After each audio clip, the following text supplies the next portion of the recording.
ظاہر ابھی جنگ میں شکست ہوئی ہے. صحابہ کرام نے عورت کو سمجھا کہ اس کو روکو، یہ تو دشمن ہے. اے عورت رک جا، کون ہے، کہاں سے آئی ہے، کہاں جا رہی ہے؟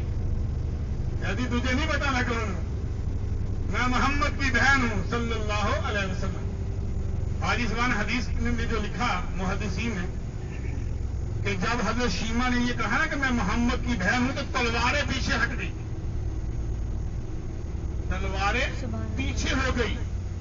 ایک صحابی رسول اللہ کے نبی صلی اللہ علیہ وسلم کی خدمت میں حاضر ہوا.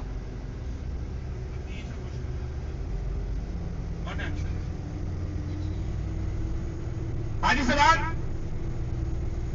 اللہ کے نبی صلی اللہ علیہ وسلم تشریف فرما تھے، صحابہ اکرام مجلس کر رہے تھے. جب اس نے کہا کہ میں محمد کی بہن ہوں، تلواریں پیچھے ہٹی، ایک صحابی رسول اللہ کے نبی کی خدمت میں حاضر ہو گیا. یا رسول اللہ صلی اللہ علیہ وسلم، باہر ایک عورت آئی ہے جو محمد کے بہن ہونے کا دعویٰ کرتی ہے. تمام صحابہ فوراً کھڑے ہو گئے، تلواریں نکالی. کہا اللہ کے نبی یہ محمد کی بہن نہیں ہے، یہ دشمن نے بھیجا ہے، یہ دشمن کی سازش ہے، یہ پلاننگ ہے، دشمن نے سازش کر کے بھیجا ہے. ابھی جنگ میں شکست ہوئی ہے اللہ کے نبی، 4000 قیدی ہم نے قید کیے ہوئے، باندھے ہوئے ہیں، اور اونٹ بکریاں 16,000 14,000 بکری. یہ ہمارے پاس اتنا بڑا مال ہے، غنیمت ہے، یہ کون عورت آ گئی ہے جو جنگ کی شکست ہونے کا فوراً بعد محمد کے بہن ہونے کا دعویٰ کر رہی ہے.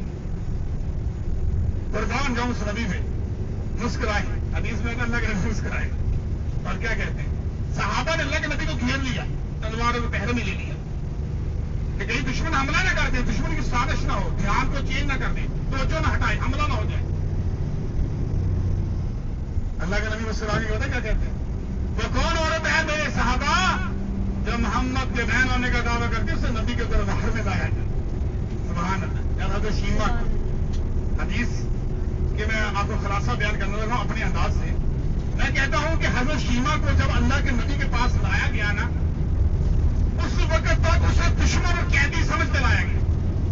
حضرت شیما کو قیدی بنا کے لایا گیا، مجرم سمجھ کے لایا گیا، دشمن کی سازش سمجھ کے لایا گیا، تلواروں کے پہرے میں لایا گیا. جب حضرت شیما کو لایا گیا اللہ کے نبی کے دربار میں، اللہ کے نبی کے سامنے پیش کیا، تو اللہ کے نبی نے جب اپنی رضائی بہن کو دیکھا، اللہ کے نبی فوراً کھڑے ہوئے اور اپنی نبوت والے کاندھے سے چادر اتار کر اپنی بہن کے قدموں میں بچھا دی اور کیا کہا، اے میری پیاری بہن، تو نے خود آنے کی زحمت کیوں کی ہے، محمد کو سنیا بھیج دیتی، محمد تیرے قیدی چھوڑ دے. سبحان اللہ. اتنا بڑا پریکٹیکل عمل کر کے دکھایا اور اللہ کے نبی نے تمام 4000 قیدیوں کو فوراً چھوڑ دیا. اور صحابہ اکرام موجود تھے اور اللہ کے نبی نے بس صحابہ کو کیا کہا، اے میرے پیارے صحابہ، میں نے زندگی میں آپ کے مشورے کے بغیر کبھی ایک قیدی کو نہیں چھوڑا. آج آپ سے مشورہ اس لیے نہیں کیا کیونکہ میری بہن چل کر میرے پاس آ گئی. مجھے دنیا میں کوئی ایسی ایک مثال بتا دو کہ ہمارا اپنی بہنوں کے ساتھ کیا رویہ ہے. حاجی زبان پہلے تو اپنی بہن کا ہم حق کھاتے ہیں، وراثت، بعد کی وراثت ہم کھاتے ہیں بہنوں کی، اور بہن کو بیٹی کو ہم بوجھ سمجھتے ہیں.